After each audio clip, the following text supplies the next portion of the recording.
الشيخ إبراهيم بن سعيد بن خالد الحوسني المحترم، المستشار أول المدير العام للشؤون العدلية بوزارة العدل والشؤون القانونية، راعي العرض المسرحي.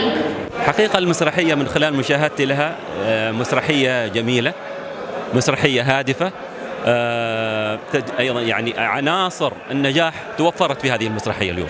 الآن لما سلمت على الأخوة والأخوات فعلا أقول لهم يفترض أنكم تستمروا، لأنه بوجود هذه الفئة وهذه الشباب وهذا الأدوار اللي قاموا فيها والعفوية، أنا أعتقد أيضا أنه الخابورة والمسرح في الخابورة بيكون في تطور مستمر بإذن الله.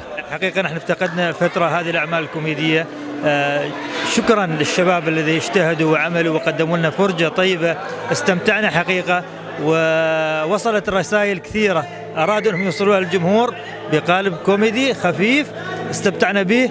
أنا أتمنى هذه العروض المسرحية دائما تستمر، وهذا العرض بالذات ما يوقف في الخابورة، نريد نشوفها في محافظة شمال باطنة وفي مسارح أخرى إن شاء الله. مسرحية هذه الليلة تتلخص أحداثها في معاناة الأشخاص المعيشية وانتقالهم من مكان إلى آخر.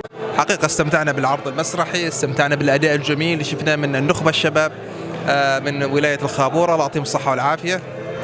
كوكتيل هوتيل عرض جميل جدا، حمل في ثناياه الكثير من القضايا والإسقاطات الجميلة الاجتماعية، ويعني سلط الضوء على زوايا احنا نقدر نقول عنها في المسرح زوايا مظلمة، وسلط الضوء عليها بشكل جميل جدا. المسرحية كانت تناقش، يعني فكرتها انها هي كانت تناقش اساسا قضايا معينة، وهذا القضايا الحمد لله كانت ما نقول 100% كانت واضحة، لكن 90% كانت واضحة لدى الجمهور، وهذا كان واضح من خلال ردة فعل وتفاعل الجمهور للمسرحية بالذات.